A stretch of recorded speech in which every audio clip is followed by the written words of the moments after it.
Hello friends, welcome to DCS Learning. So we are discussing about the Indian national movement और वहाँ पे हम लोगों ने फर्स्ट एंड सेकंड फेज के बारे में डिस्कस किया। इस वीडियो में हम लोग थर्ड एंड लास्ट फेज के बारे में डिस्कस करेंगे जिसको बोला जाता है मास नेशनलिज्म, दैट इज 1919 टू 1939 और उसको गांधीयन एरा भी बोला जाता है। तो सबसे पहले हम लोग इस एरा का जो थर्ड फेज का introduction to struggle for Swaraj के बारे में डिस्कस करेंगे। इससे पहले हम लोगों ने बहुत सारी चीज़ों को डिस्कस किया है, अगर आप लोगों ने उनको नहीं देखा है तो प्लेलिस्ट में जाकर देख सकते हैं। Now let's start the topic. So this was the third and last phase of the national movement that was began in 1990 with the emergence of Gandhi ji. Gandhi ji का इमरजेंस से ये शुरुआत होता है ना। This era was popular. Here we can see popular mass movement that was initiated. Indian people waged perhaps the greatest mass struggle in the world history and India's national revolution was victorious. तो India जो मतलब लोगों के बीच में जो हमको waging देखने के लिए मिला because of that the greatest masses struggle जहाँ पे हुआ हमको ग्रेट मास का स्ट्रगल, ये वर्ल्ड हिस्ट्री में सबसे इतना बड़ा है, ग्रेटेस्ट वर्ल्ड हिस्ट्री में, और इंडिया रिवोल्यूशन में बहुत ज़्यादा इम्पैक्टफुल ये रहा था। So a new political situation was maturing during war. आपको पता है वार के बीच में जो 4 साल के बीच हुआ था 1914 से 1918 के बीच में, वहाँ पे एक नया पॉलिटिकल सिचुएशन का शुरुआत होता है। वो मैच्योर कर रहा था उस दौरान, और 1919 होते होते वो पूरा मैच्योर हो जाता है। So nationalism had gathered its force and nationalist were expecting major political gains after the war. तो नेशनलिस्ट लग रहा था, सोच रहे थे कि आपको वार के बाद उनको बहुत ज़्यादा फ़ायदा होने वाला है। They were willing to fight back if their expectation were thwart. अगर उनका एक्सपेक्टेशन को फुलफिल नहीं करेंगे तो उसको फाइट बैक करने वाले थे। सो ऐसा वो लोग पहले सोच के रखे थे कि अगर उनका एक्सपेक्टेशन नहीं मिलेगा तो they were willing to fight back. Now the economic situation in the post war years had taken a turn for the worst. तो पोस्ट वार ईयर्स में आपको देखने के लिए मिला कि बहुत ज़्यादा फेमाइन वगैरह हो गया था, इकोनॉमिक सिचुएशन और भी ख़राब हो गया था।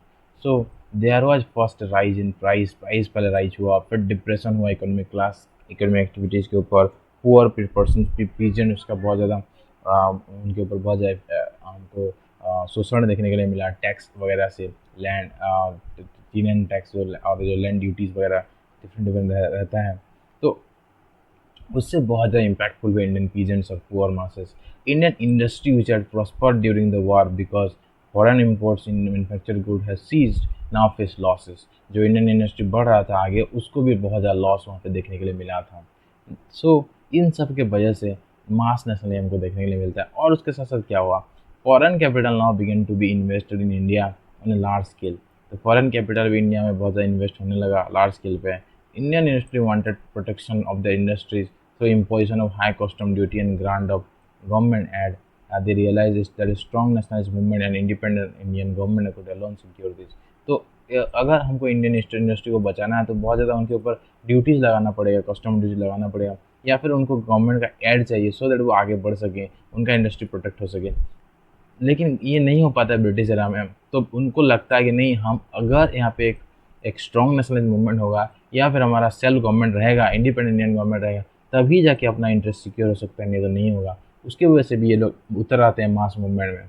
नाउ द वर्कर्स आर्टिसन वो भी अनएम्प्लॉयमेंट फेस कर रहे थे, प्राइस राइज बहुत ज़्यादा था वहाँ, इसीलिए वो भी इस नेशनल मूवमेंट में उतर आते हैं। They turn actively towards this.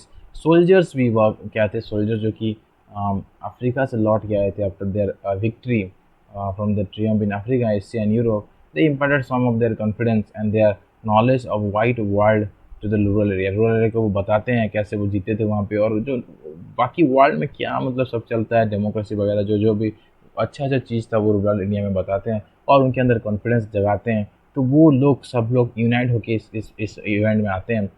इस एरा के अंदर वो लोग हमको मास स्ट्रगल देखने के लिए मिलता है, सब लोग इसमें मूवमेंट में खड़े उतरते हैं।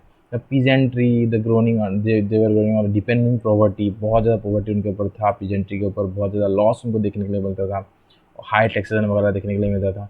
तो वो एक लीड या फिर एक मूवमेंट का वेट कर रहे थे, कैसे भी एक कोई मूवमेंट आ जाए हम लोग बस दौड़ जाएंगे उसके अंदर, जंप करेंगे उसके अंदर। तो इसलिए वो भी रेडी थे। अर्बन एजुकेटेड क्लास जो थे इंडियन, वो भी बहुत ज़्यादा अनएम्प्लॉयमेंट को फेस कर रहे थे। इसके वजह से यहाँ पे जितने हम लोगों ने देखा sub section, all section of Indians, society were suffering some or other kind of economic hardship or employment or something like that, they compounded by drought, high price, epidemics, और सब यहाँ पे ब्रिटिश के खिलाफ बहुत ज़्यादा गुस्सा या आक्रोश सबके अंदर था।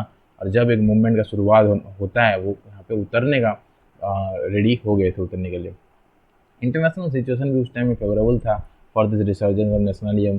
First world war gave tremendous impact to nationalism all over Asia and Africa. तो फर्स्ट वर्ल्ड वॉर बहुत ज़्यादा इम्पैक्ट डाला एशिया और अफ्रीका में जो नेशनलिज्म चल रहा था। And in order to win popular support for their war effort, allied nation जो थे Britain, United State, France, Italy, Japan, they promise new era of democracy and national self determination to all peoples of the world. तो वो democracy या self determination देने के लिए promise कर चुके थे। लेकिन विक्ट्री के बाद से they show little willingness to end the colonial system. लेकिन वो विक्ट्री जब हुआ फिर अपने बात से वो मुकर जाते हैं। ऑन द कंट्रारी क्या होता है, पेरिस पीस कॉन्फ्रेंस जो था and in different peace settlement all the war time promise forgotten, सब भूल जाते हैं, सब कि जो मतलब बिट्रे करते हैं, धोखा देते हैं इंडियंस और बाकी सब डिफरेंट कॉलोनियल कंट्रीज़ को। So the x colonies of the defeated power, Germany, Turkey in Africa, West Asia and East Asia were divided among the victorious power। फिर से वो कॉलोनी को ले लेते हैं अपने अंदर। तो इन सब के वजह से बहुत ज़्यादा गुस्सा आक्रोश देखने के लिए मिलता है। धोखा जो दिए ब्रिटिश ने, इंडियंस और इंडियन नेशनलिज्म बहुत ज़्यादा गुस्से में आ जाते हैं। A militant nationalism born out of a strong sense of disillusionment began to arise everywhere in Asia and Africa। हर जगह आपको मिलिटेंट नेशनलिज्म देखने के लिए मिला। वो इसको समझ चुके थे कि that this is a disillusionment. Now in India, while British government made half-hearted attempt at constitutional reform, it also made it clear that it had no intentions of parting with political power or even sharing it to Indian। तो Indian को political power share करेंगे या फिर India को जो पूरा का पूरा पावर ट्रांसफ़र कर देंगे, ऐसा कोई भी उनका इंटेंट नहीं होता हुआ दिखाई देता है। तो ये भी एक मतलब एक इम्पैक्ट डालता है लोगों के अंदर, लोगों के जो थिंकिंग के अंदर, और वो भी एक मतलब नेक्स्ट नेशनलिज्म क्रिएट करने का रीज़न बनता है। और उसके साथ साथ और क्या मेजर कॉन्सिक्वेंसेस थे, देखिए another major consequence of the world war was the erosion of white man's prestige. इसमें वाइट मैन का प्रेस्टीज हो जाता है। इसमें पता चलता है कि नहीं, कॉलोनियल को भी हरा सकते हैं, उनको भी हम टक्कर दे सकते हैं। So European power had from beginning of the imperialism utilized the notion of radical cultural superiority to maintain supremacy। तो अपना सुप्रीमेसी मेंटेन करने के लिए वो रेशियल कल्चरल सुपरिटी दिखाते थे पहले से। लेकिन इस वार के दौरान क्या हुआ, both side carried on intense propaganda against each other. सबके बीच में इंटेंस प्रोपागेंडा था एलाइड एंड एक्सिस पावर के ऊपर ना। This expose the opponent of brutals and uncivilised colonial record. तो ओपोनेंट का यहाँ पे ब्रूटल और अनसिविलाइज्ड जो कॉलोनियल रिकॉर्ड सब पता चलता है। Naturally the people of the colony tended to believe both sides and lose their way in the whites man superiority. तो यहाँ पे वाइट मैन का सुपरिटी जो था उससे उनका बिलीव जो कम हो जाता है, उनको भी पता चलता है नहीं, इनको भी हराया जा सकता है। सो ये major impact to national movement in the colony was given in the impact of Russian revolution. Russian revolution में भी बहुत ज़्यादा इम्पैक्ट पड़ता है इस national movement of this colonies के ऊपर।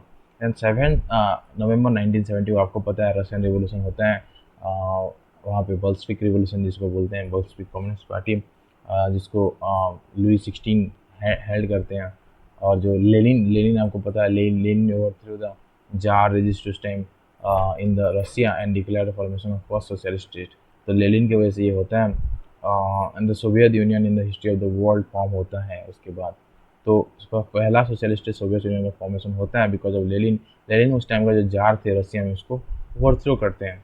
तो ये इसका भी इम्पेटस बहुत ज़्यादा पड़ता है इंडियन के ऊपर कि ऐसा हो किया जा सकता है। कॉलोनीज़ को हम लोग कॉलोनियल कंट्रीज या फिर इम्पीरियल कंट्रीज को ओवरथ्रो करके डेमोक्रेसी सेटअप कर सकते हैं, सोशलिस्ट स्टेट का सेटअप कर सकते हैं। तो ऐसा लोगों के अंदर एक भावना, एक थिंकिंग आ जाता है। उसके बाद the new Soviet regime electrified the colonial world by unilaterally renouncing its imperialist right in China and other parts of Asia by granting the right of self-determination to the former Tsarist colony in Asia and by giving an equal status to the Asian nationalists within its border which had been oppressed as inferior and conquered peoples by previous regime। तो यहाँ पे जो new Soviet regime आता है, the electrify the colonial world को पूरा electrify करता है और वहाँ पे यूनिलेटरली रिनाउंस कर देता है ये जितना भी इम्पीरियलिस्ट राइट था चाइना में अदर पार्ट्स ऑफ एशिया में, उसको मतलब उसके खिलाफ यहाँ पे बोलता है। And also by granting right of self determination, जहाँ पे भी जार का वो पहले राइट्स कॉलोनी था, जो सब कॉलोनियल कंट्री थे जार का, सबको सेल्फ डिटर्मिनेशन राइट दे देता है। And also giving them equal status, सबको इक्वल स्टेटस देता है। जहाँ पे भी जार का रेजिम पहले था, जहाँ पे जार का कॉलोनी था, उन सब एशिया नेशनलाइट्स में उसको स्टेटस देता है फॉर इक्वल स्टेटस के लिए विद इन इट्स बॉर्डर। तो सबका इक्वल स्टेटस है अपने बॉर्डर के अंदर। और which had been oppressed as inferior, जो कि जिसको इन्फीरियर बोल के ऑपरेस कर दिया गया था, लोग उसको कन्क्योर कर दिए थे, मतलब उनका या फिर प्रीवियस रेजिम ने जिसको कन्क्योर कर लिया था, उन सबको इक्वल स्टेटस यहाँ पे दे देते हैं न्यू सोवियत रेजिम। तो इससे बहुत प्रभावित होते हैं इंडियंस, और वो उनके अंदर एक मास नेशनलिज्म का शुरुआत होता है, ताकि आगे हम लोग भी ऐसा कर सकते हैं, हम लोग भी ब्रिटिश को ओवरथ्रो कर सकते हैं, और ब्रिटिशर भी हमारे साथ ऐसा ही करना चाहिए जैसे न्यू सोवियत रेजिम ने अपने कॉलोनियल कंट्री के साथ किया। So the Russian Revolution put hard into the colonial people. It brought home to the colonial people the important lesson of that immense strength and energy reside in the common people. तो Russian revolution से पता चलता है कि सबसे ज़्यादा energy तो लोगों के हाथ में होता है यार। इमेंस स्ट्रेंथ जो है, एनर्जी है, वो कॉमन पीपल के हाथ में है। कॉमन पीपल जो चाहेगा वो कर सकता है, गवर्नमेंट को ओवरथ्रो भी कर सकता है। तो इसीलिए अपने अंदर सेल्फ कॉन्फिडेंस आ जाता है, सेल्फ रियलाइजेशन हो जाता है लोगों के अंदर। सो if the unarmed peasant and workers could carry out a revolution against the domestic tyrant, then the people of the subject nations too could fight. अगर ऐसे पीजेंट और वर्कर मिल के इतना बड़े मतलब डोमेस्टिक टिरान को हटा दिया, इतना राजा जार रेजिम को हटा दिया, तो हम लोग क्यों नहीं कर सकते? हम भी तो कर सकते हैं ना। We are the people of subject nations, we can also fight for our independence, ऐसा वो लोग सोचते हैं। And provided that we are equally well united, अगर हम लोग इक्वली वेल यूनाइटेड हो जाएंगे, ऑर्गेनाइज हो जाएंगे, determined to fight for freedom, जान देने के लिए भी हम लोग यहाँ पे नहीं कतराएंगे, तब हमको ऑब्वियसली फ्रीडम मिल सकता है। सो यहाँ पे उनका ये थिंकिंग उनके अंदर डेवलप हो जाता है। And the nationalist movement in India was also affected by the fact that the rest of Afro-Asian world was also convulsed by nationalist agitation after war. तो यहाँ पे nationalism movement of India was also affected by this fact. यहाँ पे जो rest of the Afro-Asian world था was convulsed, national agitation of word से वो लोग भी कन्वर्ट हो चुके थे, वो भी वहाँ पे रिवोल्यूशन की तरफ आगे बढ़ रहे थे। And nationalism surged forward not only in India but also Ireland, Turkey, Egypt, Arab countries, northern Africa, west Asia, हर जगह, Iran, Afghanistan, Burma, Malaya, Indonesia, Indochina, Philippines, China, Korea, हर जगह यहाँ पे नेशनलिज्म उस टाइम में सर्च कर रहा था after this Russian revolution. The government aware of rising tide of nationalist and anti-government sentiment, once again decided to follow the policy of carrot and stick, divide and rule। ऐसा वो मतलब policy फिर से लगाते हैं। कैरोट एंड स्टिक होता है, carrot में आप उसको कंसेशन देंगे और स्टिक में आपको रिप्रेशन देंगे। छोटा मोटा कंसेशन देके उसको खुश करने की कोशिश करेंगे और फिर पीछे मारेंगे आपको, मतलब फिर पीछे आपको क्या करेंगे, रिप्रेस करेंगे। तो कैरोट एंड स्टिक का पॉलिसी को निभाने की कोशिश किए।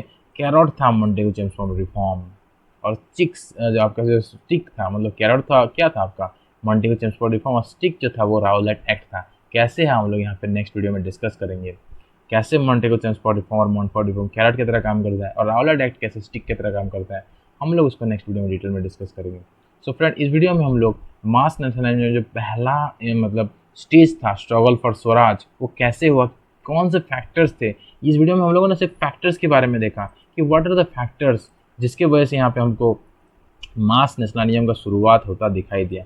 तो all the factors have been discuss in this video. Next video में हम लोग डिस्कस करेंगे ये मोंटफोर्ड रिफॉर्म वगैरह वगैरह, बाकी जो से राउलेट एक्ट, गांधी लीडरशिप कैसे होता है, गांधी जी क्या क्या इवेंट्स करते हैं, उन सब के बारे में हम लोग नेक्स्ट वीडियो में डिटेल्स में डिस्कस करेंगे। So stay updated for the next part. Thank you.